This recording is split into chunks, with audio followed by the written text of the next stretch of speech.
Welcome YouTube to another episode of the Mute All Podcast. My name is Paladin. Week 3 of the LCS just ended about half an hour ago. Pretty good week, I would say, for the most part. Some good games happened. A lot of stuff a lot of us probably saw coming. Some other things a little odd. First thing, kind of just going down over the teams. I kind of made kind of 4 categories of how I think these teams played out so far in week 3. Now, obviously, we need to. It's our job to talk about this, but I feel we shouldn't look too much into certain teams and where they're placing at right now. But my 4 categories would be, teams that look very, very strong right now, very, very solid teams. We have some developmental teams, so some teams that maybe out the gate we felt were not going to be very good, but they're starting to click now, or the opposite, where we thought they were going to be very good and they're kind of on the downslide. That would be considered some disappointment teams, some disappointing, disappointing games from what we've seen so far. And then we also have the not surprises, the what we kind of figured was going to happen and what's occurring now. Kind of get into it, just the teams that I feel that are looking very good right now. Obviously, Echo Fox, TL, Cloud9, all of these teams are still tied for first place in the LCS with a record of 5-1. I want to say it's the meta that's really helping these teams play really well, but it's I don't know. They're Echo Fox, to me, although they played a very close game with Optic, they look so good. And really, Hooney's really doing everything himself. You would think Hooney was doing everything himself when you just look at the stats and everything, but Alltech and Phoenix are playing really. Drop my pencil. They're playing very well, and they're outplaying a lot of Mithy, Sven, in TSM spot lane. They're, I would say they're outperforming almost everybody except for Team Liquid when it comes to just overall play. And TL, I don't really have much to say. Yesterday they broke their own record for the fastest game in the LCS this year by 3 seconds, and then they completely stomped out Golden Guardians today. We knew they were going to be this good, and out the gate, maybe some people didn't believe that maybe they're going to need to, kind of play together a little more, gel, but this looks like the strongest NA team we've ever seen, which is a little scary, and it's also a good feeling too, because if they're able to win both spring and summer split, let's just say, for instance, and they get a good placing going in the Worlds, and they get a good group, they may be able to get out of groups and actually make some noise. That's what I'm hoping, and I know most NA fans are hoping. And then C9, I kind of have C9 in that solid category, as well as a team that, kind of the developmental team. Even though they're 5-1, Licorice, if you guys watched my power rankings video that I had earlier before the season started, I was talking about how I felt this team was really solid, and Licorice I felt was going to be very good going later into the split, but I thought he was going to struggle early. He looks like top, I want to say top 3, but he's right there. Him and Impact, I think, are having the same, ironically, the same impact on both of their teams. I feel like Cloud9 really didn't miss a beat, and that taking the risk of picking up another rookie for the second season in a row, after getting rid of a very solid, experienced player, I'm referring to contracts and Medios, obviously. But they're playing, Ligorous is playing so good, and Sven looks like he fits in a lot better, fits in better with this Cloud9 team than he ever did with TSM. And that shouldn't be a big shock, just considering how Jensen and Bjerg's playstyles are when it comes to jungle synergy. It's a lot better for Jensen, with Jensen. So, not too surprised, but it's these three teams. Actually, I don't want to put Echo Fox there because I don't feel like Echo Fox is going to stay the number 1/2 team in the LCS as the season kind of goes on. I feel like they will start to falter, and I hope I'm wrong, but I don't see them coming out as a top 3 seed. The developmental teams, like I said, I already said Cloud9. The other one, surprisingly, is TSM. Started after week 2 being 1-3, and then ended up winning 2 games in a row this week. So this was a good week for TSM. Very, very good week. Got back to 500. I think they're going to continue to move forward. This team looks very good. Bot lane still looks like a travesty, though. Their bot lane still does not look very strong. I'm expecting them to continue to get better, but if not, they're going to have to kind of change their playstyle a little bit, and I'm hoping that's what they're going to do, is kind of channel more into Mike Young playing around topside, getting Hanser fed, helping him get, win his lane, and then rotating, going bot with Hanser, getting dragon control, yada, yada, yada. Bjerg looks good, like normal. And CLG would be the other team in this developmental category. They looked horrible, just like TSM after week 2. And they also with TSM had a 2-0 week. They beat Echo Fox, which was a very big surprise to people, and they beat FlyQuest, which, But they're starting to look better. It looks like Reignover's starting to get more comfortable with this team. They're continuing to play through Darshan, and their bot lane's just kind of a 50-50. It's their bot lane could win really hard, or their bot lane could lose. And Huhi's playing pretty well. Actually, very surprised by Huni's play. Huhi, not Huni. The names are so fucking close. The disappointments, Golden Guardians and Clutch Gaming. And I have a whole nother tangent that I'm going to go on here after I go through these teams here. But I think I'll save what I want to say for that segment with these two teams. And then the not surprises, Optic Gaming. I had Optic Gaming being the second worst team in the league. They won a game, which is awesome. But I don't think... Actually, I think I had Optic Gaming as the worst. Like, placing 10th, I think. If I'm correct. Yeah, I think I had them placing 10th. But they won a game, so they're in 9th. Little, bit of an upgrade for them. But they're right where I think they were going to be. And I would think the biggest surprise for them would be they're playing very well in their games. I thought they were going to get blown out, kind of what Golden Guardians is doing, but they're actually playing very, very well. So I have to give them props, man. Acadians really stepped up. Arrow is looking like almost MVP where he was. He's starting to kind of morph a little bit into what Piglet was when he was on TL.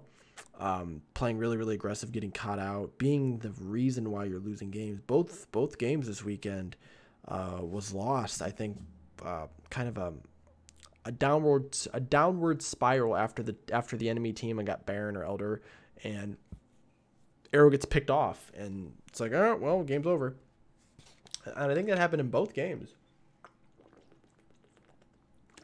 which is a little kind of disheartening if you're an Optic fan or even the players. What's the other team? 100 Thieves. 100 Thieves. I had them kind of in the middle of the pack. They're playing really well. Sitting at what, 4-2? Are they 4-2? not much to really say. I mean, they're playing good, playing really well. I don't think we'll have. I'm a little disappointed that they lost to TSM, but I think they'll continue to learn. They'll keep getting better, and maybe they'll climb a little bit higher into that, staying kind of in that top 4 area. And then with the other team, Clutch Gaming. I'm just going to go into the other segment here. I wanted to talk about the 4 new teams that came into the league this year. So we have 100 Thieves, Golden Guardians, Clutch Gaming, and Optic Gaming.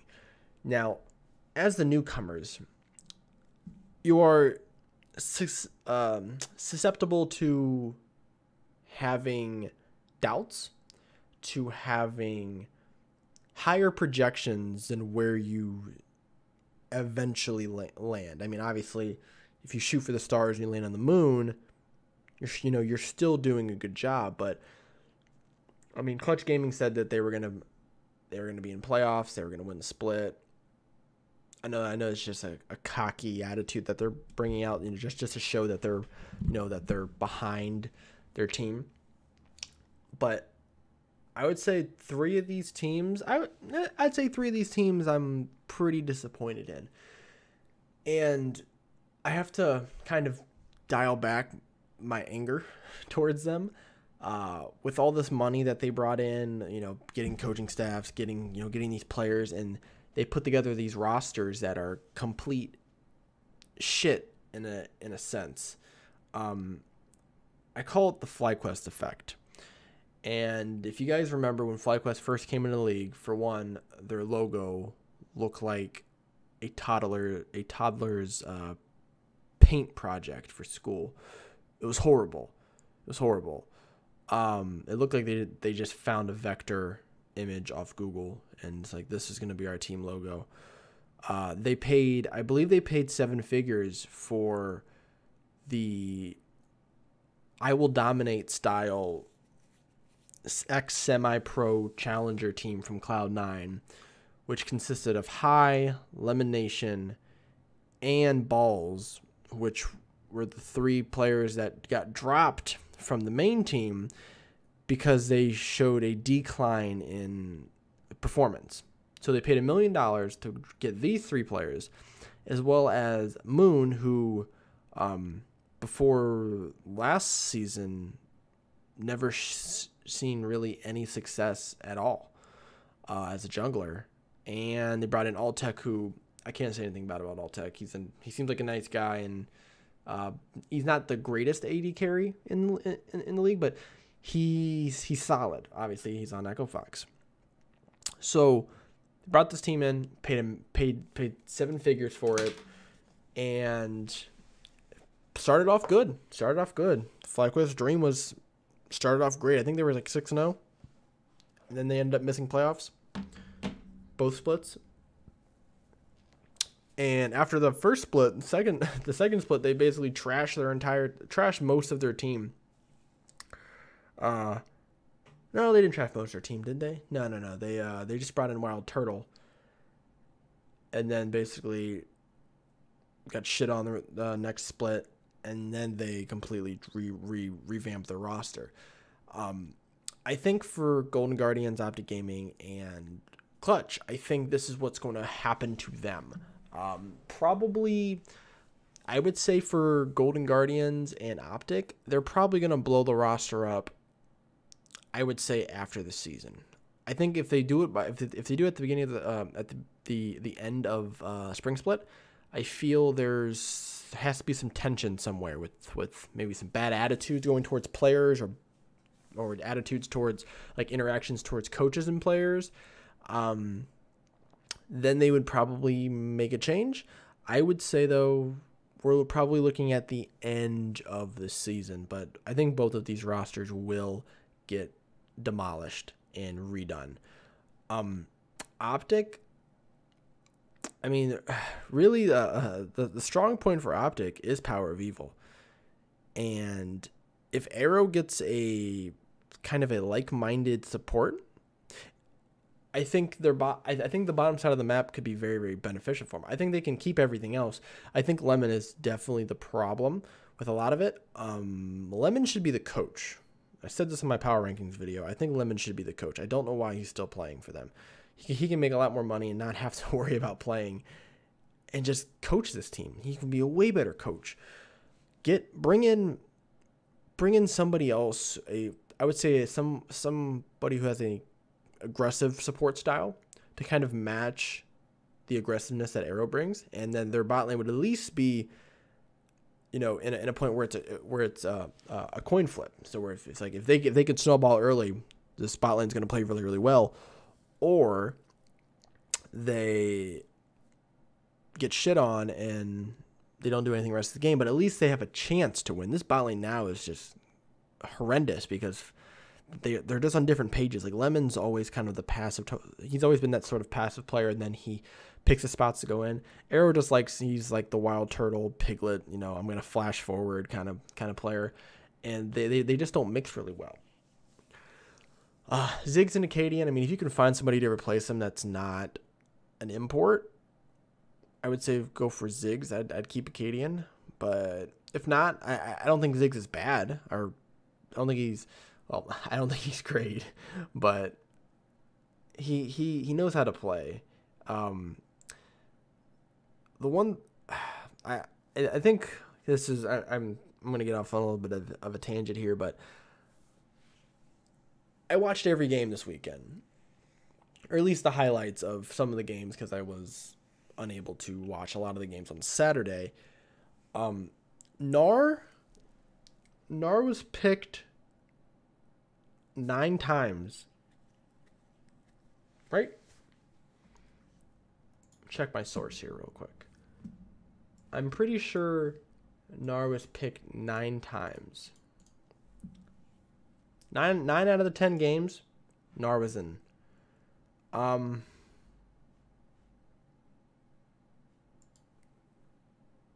We're just gonna double check here. A little improv on the podcast here.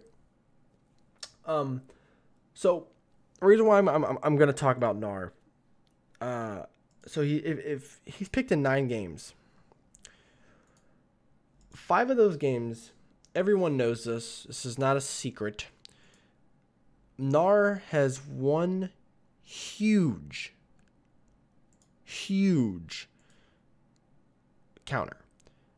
I don't know how competitively it's a counter, but it is a counter to that champion, and it is Camille. Camille can dissect a Gnar very, very easily. Played the right way, will completely destroy a Gnar. Camille was banned, out of the 9 of those games, Camille was banned 5 times. If I'm any of these teams, and this is why NA can't get out of fucking group stages or out of round 1 at Worlds, is we do stupid shit like this. When a champion like Gnar is as strong he's in such a great place to where you can pick him and you can dictate how the rest of the game goes for the early game for your lane, because there's not a champion outside of Camille who can really punish Gnar. Then you take into consideration all of the playmaking potential that Gnar has in the mid game as well as the late game with his ult. Why are teams not picking him? So then you go, okay, well, Paladin, they picked him 9 times. Yes. But if I'm these lower teams, I'm not letting Team Liquid get Gnar. I'm not letting TSM get Gnar. I'm not letting 100 Thieves get Gnar. I'm not letting Echo Fox and Huni get Gnar. I'm not letting that happen. I'm wasting a ban on it, or if I'm first pick, I'm picking Gnar every single time. And these teams that did not ban Camille and did not take Gnar are stupid. It's just they look oblivious to what's going on in the meta. They're just like, oh, we're just going to keep picking. It's like, believe it was season 5 where Lulu support was picked in NA in the playoffs. Like there was when Cloud9 ran through the gauntlet and they played Impulse and a few other teams. They just like TL, Impulse, somebody else, and each team picked Lulu. Every team that all the teams that played against Cloud9 picked Lulu, and all of them lost. Cloud9 never picked Lulu once. I think it was Lulu top or Lulu mid and Lulu top. But regardless, that's kind of the same idea as like these teams, they get into these stupid domino patterns where they're just like, oh, well, we're just going to keep doing the same thing and eventually it's going to work, right? Ban that fucking champion. If you ban Gnar, ban GP, you can really dictate how top lane goes. You can pick other things. You can pick a Nautilus. You can pick you can force them to pick Orin and then pick Trundle, who is a counter to him. You can pick Mordekaiser, who is a counter to Orin. You can pick different things like that. Pick up Yorick. I mean, do something that pick Kled, pick Jace. Try something else instead of doing the same thing and just relying on, well, maybe if they make a mistake, we can beat them. It's bad, and all of these teams are doing it. I liked what Ziggs did when he picked the Urgot, which is a good pick into Gnar. It's not as good as Camille, but it's something. So at least they're showing some sort of fight. Golden Guardians, they may be the worst LCS team I've seen since season 3. One of, maybe not the worst. I think Team 8? What other name? I can't remember. There's a really bad team before. Vulcan, maybe? I don't remember. It was a long time ago. But this team looks like, if not the worst, they are one of the worst LCS teams I've ever seen in my entire life. And I think they kind of realize which direction this team is going.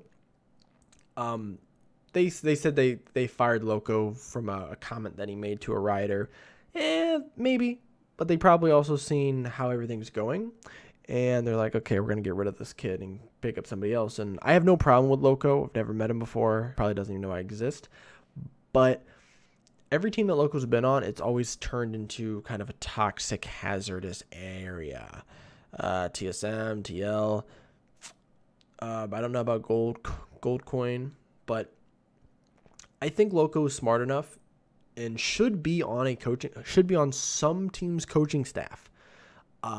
As a, whether like a player's coach, like somebody who can help give tips, give advice on certain situations, maybe doing the reviews like over playbacks with players and just kind of going over, maybe with like with a certain role he should help them with, but he shouldn't be the head coach. And maybe Golden Guardian finally saw that. Now that's the first step. Changing the coach isn't going to make this team make playoffs. Their big problem is they have 5 players who are all NA, and they're not very good, except for contracts. Definitely, it's unfair for me to say anything bad about Definitely just because he is a rookie. So we have to give him time to grow. Once this split and next split goes by, next year we'll be able to judge him a little bit better. But he doesn't really. His expectations are not like contracts for or Licorice or Mike Young. He came in as a very under the radar AD carry. Yeah, he played good under United, but that was the Challenger Series. He's playing against a lot better players now, so he needs time to grow and improve.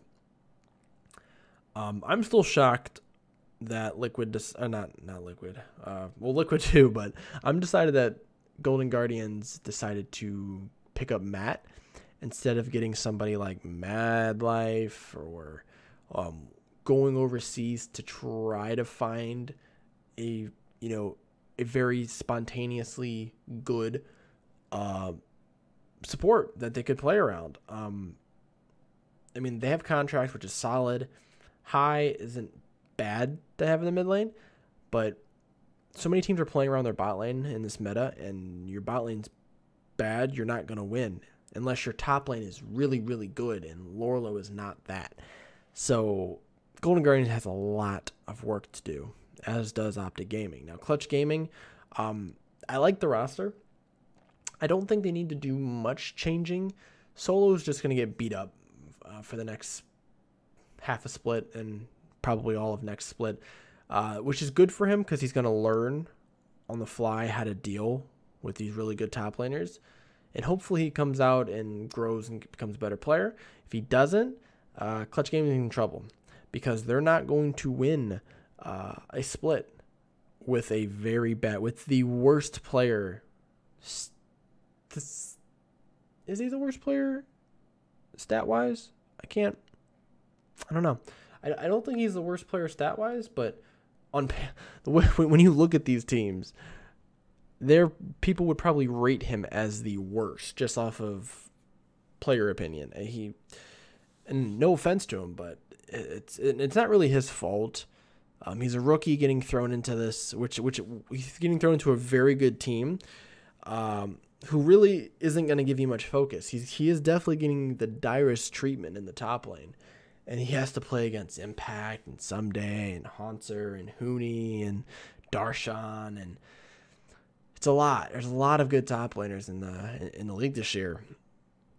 But hopefully he grows and continues to get better. I think the rest of this team is really solid. So I think Clutch made out pretty well. And I don't think they're going to have that FlyQuest effect going for them. I think, like I said, they'll finish around the middle. Shouldn't make any changes. Just keep playing. And same thing with 100T. I think 100T is going to continue to get better. And I don't think they'll make any Worlds appearance this year. Maybe. Nah, probably not. Probably not. Yeah, if I had to make a guess right now, the three teams I would say would be TSM, Cloud9, and TL. Because I don't think Echo Fox should go to Worlds. Just off of premise, they're probably going to get... They may not even win a game. But that being said, I think that's all I really wanted to talk about in this podcast. I really wanted to go over the all of the Golden Guardian drama, just kind of how I felt about that. If you guys have any opinions on that, please let me know. I would really like to get somebody's input on why you guys think Golden Guardians took 5 NA players and didn't bother to even pick up an import. I just thought about this. X Special is on their challenger or their academy team. I don't know why he's not starting over Matt. That whole organization just pisses me off. In all honesty. But that's going to do it for me here. Everyone have a good week. Like I said, let me know what you guys think about the Golden Guardian situation and what was your favorite game of the week. Just leave it in the comments below. Also like and subscribe, and I'll see you guys next week.